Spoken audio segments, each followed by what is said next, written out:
Assalamualaikum warahmatullahi wabarakatuh. Jadi di sini saya akan menjelaskan 10 soal variabel kunci makroekonomi sebagai tugas pengganti praktikum.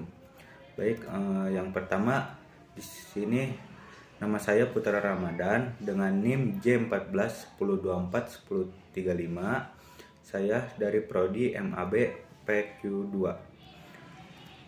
Untuk nomor pertama, jelaskan apa yang dimaksud dengan variabel makroekonomi dan sebutkan 5 variabel kunci dalam makroekonomi. Jawabannya, variabel makroekonomi adalah indikator atau faktor ekonomi yang digunakan untuk menganalisis dan memahami kondisi perekonomian suatu negara secara keseluruhan. Dan untuk 5 variabel kuncinya, yang pertama ada produk domestik bruto. Produk domestik bruto itu ukuran total nilai barang dan jasa yang dihasilkan dalam suatu negara dalam periode tertentu. Yang kedua ada inflasi. Kenaikan harga barang dan jasa secara umum dan terus-menerus jangka panjang waktu tertentu. Nomor 3, tingkat pengangguran. Persentase angkatan kerja yang tidak memiliki pekerjaan tetapi sedang mencari pekerjaan. Yang keempat ada kebijakan fiskal. Kebijakan fiskal itu langkah-langkah yang diambil pemerintah dalam hal pengeluaran dan perpajakan untuk mempengaruhi ekonomi. Yang kelima ada kebijakan moneter. Kebijakan yang diterapkan oleh Bank Sentral untuk mengendalikan jumlah uang yang beredar dan suku bunga guna menjaga stabilitas ekonomi. Untuk nomor 2-nya, soal nomor 2, bagaimana hubungan antara inflasi dan tingkat pengangguran menurut kurva Philip? Jawabannya, kurva Philip menunjukkan hubungan terbaik antara inflasi dan tingkat pengangguran. Ketika inflasi meningkat, tingkat pengangguran itu cenderung menurun karena perusahaan meningkat produksi dan membutuhkan lebih banyak tenaga kerja. Sebaliknya, jika inflasi menurun, tingkat pengangguran cenderung meningkat karena daya beli masyarakat melemah yang mengurangi permintaan barang dan jasa sehingga pengurangan mengurangi produksi dan tenaga kerja. Namun dalam jangka panjang hubungan ini tidak terlalu berlaku karena faktor lain seperti ekspektasi, inflasi, dan kebijakan ekonomi. Yang nomor 3, apa dampak kebijakan moneter ekspansi terhadap perekonomian? Jawabannya, moneter ekspansi adalah kebijakan yang diterapkan oleh Bank Sentral dengan cara menurunkan suku bunga atau meningkatkan jumlah uang beredar untuk mendorong pertumbuhan ekonomi. Untuk soal nomor 4, perbedaan antara kebijakan fiskal ekspansi dan kebijakan fiskal konstruktif?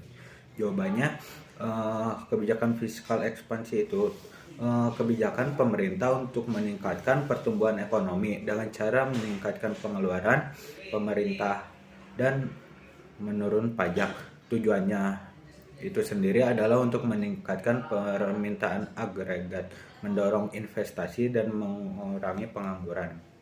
Untuk kebijakan fiskal kontraktif adalah kebijakan pemerintah untuk mengendalikan inflasi dengan cara mengurangi pengeluaran seperti pemerintah dan menaikkan pajak. Tujuannya untuk mengurangi jumlah uang yang beredar, menekan permintaan agregat, dan mencegah ekonomi dari overheating. Selanjutnya nomor 5, mengapa tingkat pengangguran yang tinggi dapat memperlambat pertumbuhan ekonomi?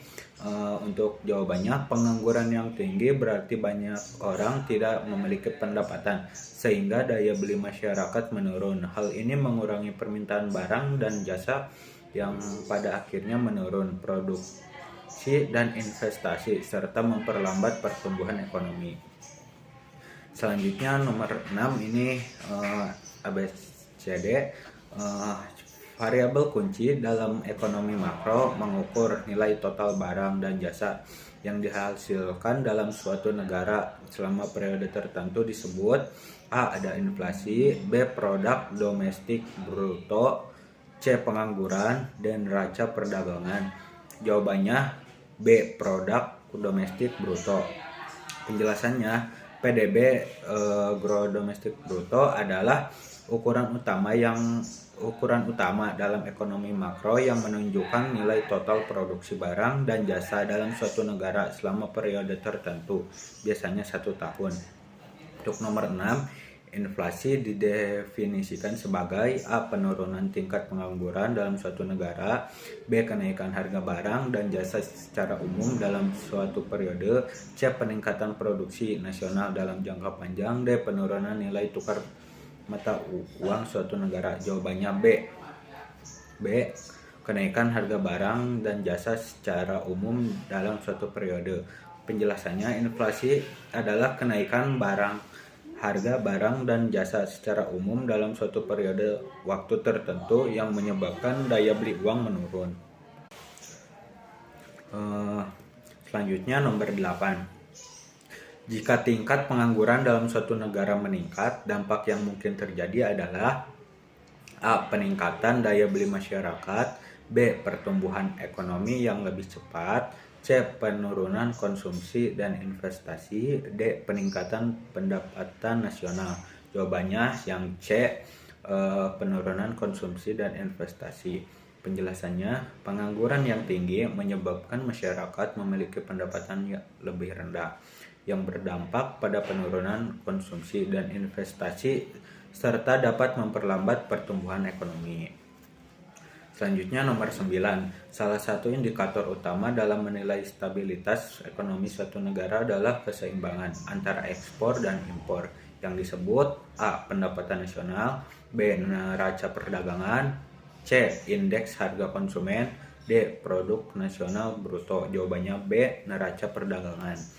Penjelasannya, neraca perdagangan adalah selisih antara nilai ekspor dan impor suatu negara. Jika ekspor lebih besar dari impor, terjadi surplus perdagangan, sementara jika impor lebih besar, terjadi defisit perdagangan. Baik, yang terakhir nomor 10. Jika bank sentral menaikkan suku bunga, dampak kemungkinan terjadi adalah A. Investasi dan konsumsi meningkat, B. Pertumbuhan ekonomi semakin cepat, C. Nilai tukar mata uang melemah, D. Pinjaman menjadi lebih mahal sehingga konsumsi dan investasi menurun. Jawabannya D. Pinjaman menjadi lebih mahal sehingga konsumsi dan investasi menurun. Penjelasannya, ketika suku bunga naik, biaya pinjaman meningkat sehingga konsumsi dan investasi cenderung menurun. Hal ini biasanya dilakukan untuk mengendalikan inflasi, tetapi bisa memperlambat pertumbuhan ekonomi. Baik, cukup sekian dari saya. Kurang lebihnya mohon maaf. Wassalamualaikum warahmatullahi wabarakatuh.